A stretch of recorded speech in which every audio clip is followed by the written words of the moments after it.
21শে জুলাইয়ের মঞ্চে কার্যত সংখ্যালঘু ইস্যুতে শান দিয়েছিলেন তৃণমূল নেত্রী মমতা বন্দ্যোপাধ্যায়। এমনকি বাংলা ভাষাভাষী মানুষদের অন্য রাজ্যে গিয়ে কিভাবে হেনস্থার সম্মুখীন হতে হচ্ছে তা নিয়েও সরব হয়েছিলেন তিনি, এবং মনে করা হয়েছিল 26শে বিধানসভা নির্বাচনের আগে এটাই তৃণমূলের মাস্টার স্ট্রোক। কিন্তু এবার বাদ সেধেছে তৃণমূলের বিধায়ক হুমায়ুন কবিরই। তার কারণ, তিনি নাকি নতুন রাজনৈতিক দল করবেন। তবে কি সংখ্যালঘু ভোট ভাগাভাগি হয়ে যাবে? এই খবরটি নিবেদন করছে স্বামী বিবেকানন্দ ইউনিভার্সিটি, আপনার সন্তানের স্বপ্নের ভবিষ্যৎ গড়ে তোলার একমাত্র সঠিক ঠিকানা। যোগাযোগ 7044086270। এক বছর আগেই নতুন রাজনৈতিক দল গড়ার কথা জানিয়েছিলেন তৃণমূল বিধায়ক হুমায়ুন কবির। এক বছর বাদে ফের একবার তিনি নতুন রাজনৈতিক দল ঘোষণা করার দাবি করলেন। তৃণমূল কংগ্রেসের সর্বোচ্চ নেত্রীকে সংবাদ মাধ্যমের মাধ্যমে তিনি আগামী 15ই আগস্ট পর্যন্ত সময়সীমা বেঁধে দিয়েছেন। মুর্শিদাবাদের রেজিনগরের বিধায়কের এহেন হুমকি শাসক দল তৃণমূল কংগ্রেসকে যথেষ্টই চাপে ফেলেছে, একথা বলাই বাহুল্য। কিন্তু কেন নতুন রাজনৈতিক দল করতে চাইছেন সংখ্যালঘু এই নেতা? 2015 সালে দলবিরোধী কার্যকলাপের জন্য হুমায়ুন কবিরকে 6 বছরের জন্য বহিষ্কার করেছিল তৃণমূল কংগ্রেস। 2016 সালের নির্বাচনে তিনি টেবিল চিহ্নের নির্দল প্রার্থী হিসাবে ভোটে লড়েন মুর্শিদাবাদের রেজিনগর আসন থেকে, কিন্তু হেরে যান। 2018 সালে তিনি বিজেপিতে যোগ দেন এবং বিজেপির টিকিটে জঙ্গিপুর থেকে লড়াই করেন 2019-এর লোকসভা ভোটে, সেখানেও হেরে যান। এরপরে বহিষ্কারের 6 বছর পূর্ণ করার পর তিনি আবার তৃণমূলে ফেরেন। তাকে মুর্শিদাবাদের ভরতপুর বিধানসভা উপনির্বাচনে দাঁড় করান তৃণমূল নেত্রী এবং জিতে বিধায়ক হন, অর্থাৎ বিতর্ক চিরসঙ্গী হুমায়ুন কবিরের। এক বছর আগেও তিনি মুখ্যমন্ত্রী তথা তৃণমূল নেত্রী মমতা বন্দ্যোপাধ্যায়ের একটি মন্তব্যে অসন্তুষ্ট হয়েছিলেন, কারণ তৃণমূল তাকে শোকজ করেছিল। ক্ষুব্ধ হুমায়ুন সেবারও বলেছিলেন নতুন দল করে ভোটে লড়ব। সেবার তার বক্তব্য ছিল, 26-এর নির্বাচনে নিশ্চয়ই আমাকে তৃণমূল টিকিট দেবে না, আমি সেটা প্রত্যাশাও করি না, আমি নিজেই দল করে টিকিট বিলি করব। একদম, এবং এখনো বলছি যে নিশ্চয়ই তিনি তৃণমূলের বিধায়ক। 26-এ যখন ইলেকশন আসবে, এত কিছুর পরে তৃণমূল নিশ্চয়ই আমাকে আর টিকিট দেবে না, তো আমি সেটা প্রত্যাশাও করি না। তো আমি যখন 26-এ ইলেকশন, আমি কিন্তু লড়াইয়ের বাইরে থাকবো না, ময়দানেই থাকবো, লড়াইয়ে থাকবো। এবং আমি 70 রেজিনগর যে বিধায়ক, প্রথমবার যে সিটে বিধায়ক হয়েছি, সেটা আমি মমতা বন্দ্যোপাধ্যায়ের প্রতি আস্থা রেখে 18 মাসের মাথায় রিজাইন দিয়েছি। পরে 2023-এ ফেব্রুয়ারি বাই ইলেকশনে আমাকে এই জোড়া ফুলের লোগো দেওয়া হয়েছিল, 16তে আর দেওয়া হয়নি। আমি টেবিল চিহ্ন নিয়ে লড়েছি। তা আমার রাজনৈতিক ইতিহাস অনেক লম্বা, অনেক বিতর্ক কথাটা আমার সঙ্গে জুড়েই থাকে।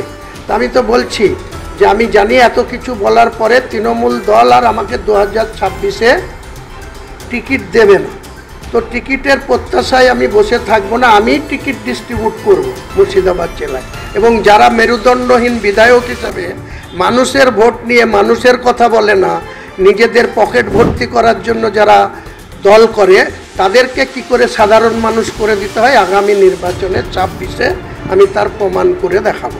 এক বছর পরও রেজিনগরের বিধায়কের রাগ কমেনি। তিনি ফের ক্ষুব্ধ তৃণমূলের প্রথম সারির নেতাদের বিরুদ্ধে। এবারও তার ঘোষণা, খুব শীঘ্রই নতুন দল গড়ছেন তিনি, আর মুর্শিদাবাদ, মালদা এবং নদিয়া জেলার 50টি আসনে তিনি প্রার্থী দেবেন। বলাই বাহুল্য, এই 50টি আসন অবশ্যই সংখ্যালঘু অধ্যুষিত এলাকা। বিক্ষুব্ধ তৃণমূল বিধায়কের বিস্ফোরক দাবি, 15ই আগস্ট পর্যন্ত দেখবেন, এরপর অল আউট লড়াই নামবেন।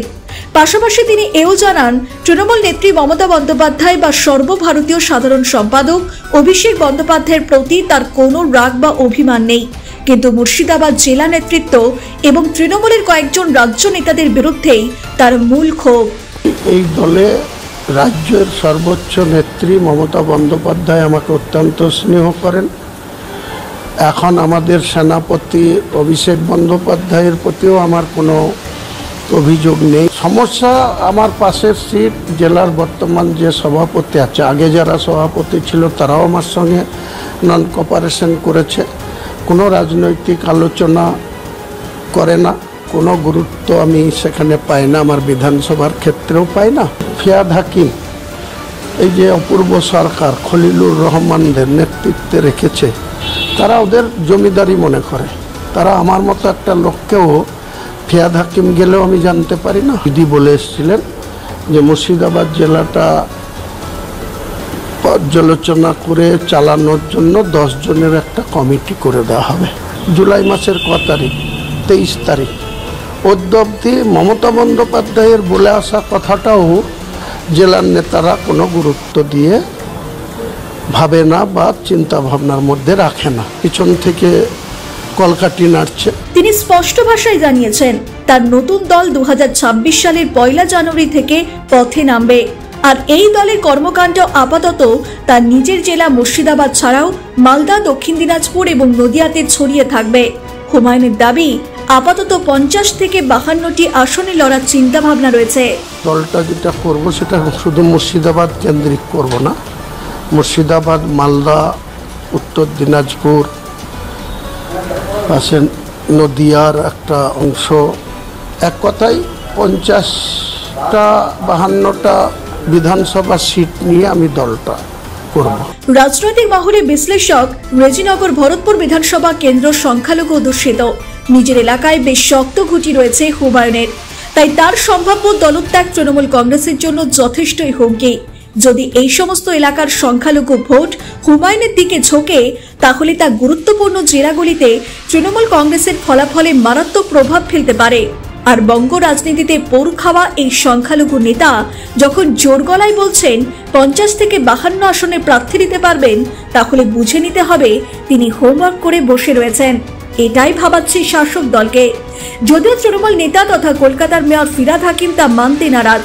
তিনি হুমায়ুন কবিরের হুঁশিয়ারিকে পাত্তা দিতেই নারাজ। ছাড়ুন না, কে কি করলো না করলো, সব মানুষের যদি জবাব আমায় দিতে হয়, তাহলে তো সারাদিন ধরে আমাকে নিয়ে কেউ না কেউ রাস্তাঘাটে আলোচনা করছে, সব জবাব দেওয়া সম্ভব?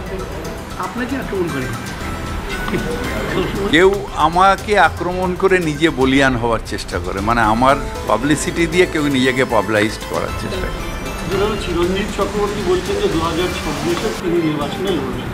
আমরা কারা লড়বো কারা লড়বো না সেটা ঠিক করবেন আমাদের নেত্রী মমতা বন্দ্যোপাধ্যায়। সুতরাং আমি লড়বো কি তুমি লড়বো, কাকে টিকিট দেবে কাকে না দেবে, এটা এখন আলোচনা করার সময় নয়। এই ডিসিশানটা আমাদের নিশ্চিতভাবে ইলেকশন কমিশন আছে, কিন্তু আমাদের নেত্রীর ওপর আমরা সবটাই ছেড়ে দিয়েছি। উনি ঠিক করবেন যে ফিরহাদ হাকিম 26-এ লড়বে কি লড়বে না। এটা ফিরহাদ হাকিমের ইচ্ছেতে বা কারোরই ইচ্ছেতে এটা হয় না।